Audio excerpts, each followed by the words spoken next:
नमस्कार, मैं हूँ वैशाली शेट्टी। नमस्कार, मैं हूं प्रदीप शर्मा। आइए नजर डालते हैं देश और दुनिया की तमाम बड़ी खबरों पर। दिल्ली के मुख्यमंत्री अरविंद केजरीवाल का लखनऊ दौरा। केजरीवाल ने बीजेपी पर जमकर साधा निशाना। कहा, लोकसभा चुनाव में बीजेपी के नेता और प्रधानमंत्री नरेंद्र मोदी अपने लिए नहीं, गृह मंत्री अमित शाह के लिए मांग रहे हैं वोट। आम आदमी पार्टी के संयोजक और मुख्यमंत्री अरविंद केजरीवाल ने किया बड़ा दावा। कहा, योगी आदित्यनाथ हैं पीएम मोदी और अमित शाह की राह का कांटा। चुनाव जीतने के 2 महीने बाद सीएम पद से हटा दिए जाएंगे योगी आदित्यनाथ। सरकार बनने के बाद ये लोग बदल देंगे संविधान। उत्तर प्रदेश में लोकसभा चुनाव को लेकर गरमाई पूर्वांचल की सियासत। जौनपुर से पूर्व सांसद धनंजय सिंह ने बीजेपी को समर्थन देने का किया ऐलान। धनंजय सिंह की पत्नी श्रीकला रेड्डी की केंद्रीय गृह मंत्री अमित शाह से मुलाकात के बाद धनंजय सिंह और उनकी पत्नी के भाजपा में शामिल होने की अटकलें तेज। बहुजन समाज पार्टी की मुखिया और उत्तर प्रदेश की पूर्व मुख्यमंत्री ने बीजेपी पर जमकर बोला हमला। बीजेपी के फेक वीडियो पर भड़की मायावती। बसपा प्रमुख ने की लोगों से इस तरह के वीडियो पर भरोसा न करने की अपील। बसपा सुप्रीमो मायावती ने फ्री राशन को लेकर भारतीय जनता पार्टी पर साधा निशाना। उन्होंने अपने सोशल मीडिया प्लेटफॉर्म एक्स पर लिखा, देश के लोगों को बढ़ती महंगाई, गरीबी, बेरोजगारी और पिछड़ेपन आदि के अभिशाप से मुक्त करना तो दूर, उन्हें रोक पाने में विफलता के कारण गरीबों को थोड़ा राशन देने को भी चुनावी एजेंडा बनाने में जुटी है भाजपा एंड कंपनी। उत्तर प्रदेश में मिशन 80 का लक्ष्य लेकर निकली भारतीय जनता पार्टी हर मोर्चे पर सियासी गणित फिट करने के लिए कर सकती है बड़ा फैसला। समाजवादी पार्टी के चीफ व्हिप रहे और विधायक मनोज पांडे बीजेपी में हो सकते हैं शामिल। हालांकि अभी तक इस पर कोई भी अधिकृत जानकारी नहीं आई है सामने। प्रधानमंत्री नरेंद्र मोदी ने उत्तर प्रदेश के लालगंज में चुनावी जनसभाओं को संबोधित करते हुए कांग्रेस पार्टी पर बोला हमला।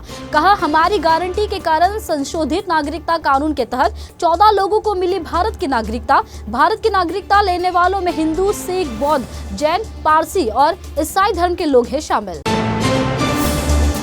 प्रधानमंत्री नरेंद्र मोदी ने चुनाव प्रचार के दौरान किया बड़ा खुलासा। कहा, कांग्रेस अल्पसंख्यकों को देना चाहती है 15% बजट।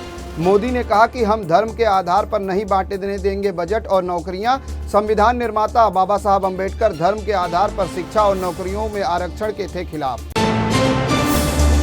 भाजपा के पूर्व सांसद किरीट सोमैया ने घाटकोपर होर्डिंग हादसे को लेकर लगाए गंभीर आरोप। कहा, कंपनी के प्रमुख भावेश भिंडे पुलिस की जमीन पर लगाए 4 होर्डिंग से सालाना कमा रहे थे 25 करोड़ रुपए। सूत्रों से मिली जानकारी के मुताबिक ईगो मीडिया जीआरपी को सभी 4 होर्डिंग के लिए सामूहिक रूप से दे रहा था 24 लाख रुपए का वार्षिक किराया।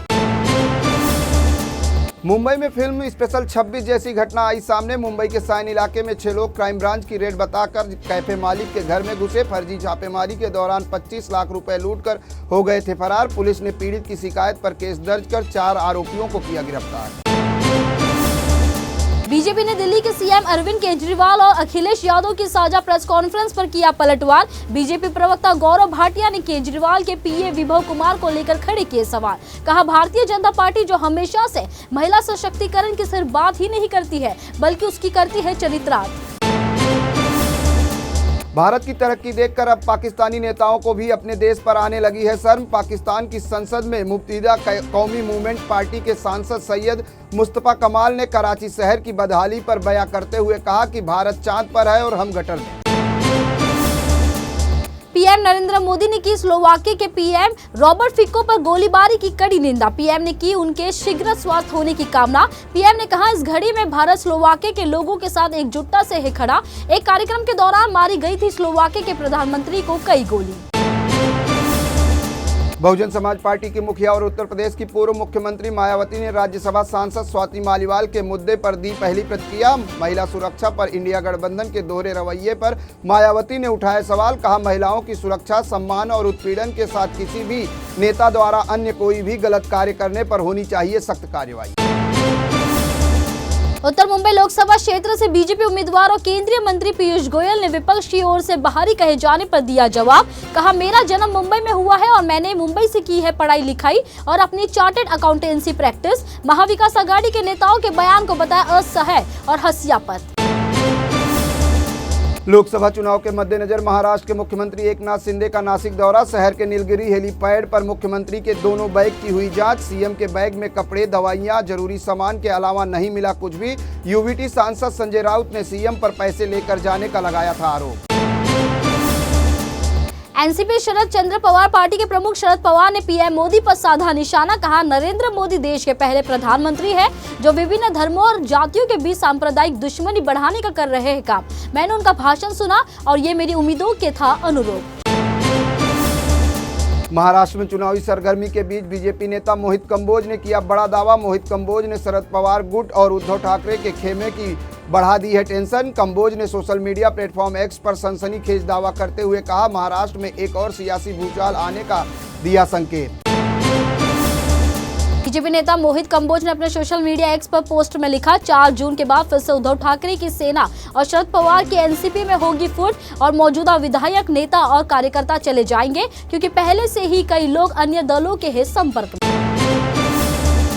महाराष्ट्र के नासिक में चुनावी रैली को संबोधित करते हुए उद्धव ठाकरे ने केंद्र की मोदी सरकार पर जमकर साधा निशाना। मंच से उद्धव ठाकरे ने बड़ा दावा करते हुए कहा, 5 जून को बढ़ जाएगी बीजेपी और अब नरेंद्र मोदी नहीं बनेंगे प्रधानमंत्री। 2014 और 2019 के चुनाव में उद्धव ठाकरे ने पीएम मोदी के लिए मांगे थे वोट, जिसके लिए उन्होंने जनता से मांगी माफी।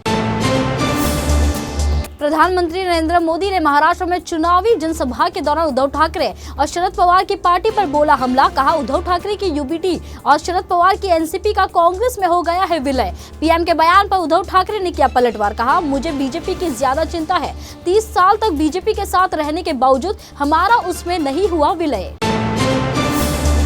मुंबई के दादर स्थित शिवाजी पार्क में कल यानी 17 मई को होगी प्रधानमंत्री नरेंद्र मोदी और मनसे प्रमुख राज ठाकरे की चुनावी जनसभा। एक मंच से मनसे प्रमुख राज ठाकरे और प्रधानमंत्री नरेंद्र मोदी भरेंगे हुंकार। रैली को लेकर तैयारियां हुई पूरी। मुंबई पुलिस द्वारा सुरक्षा के पुख्ता इंतजाम।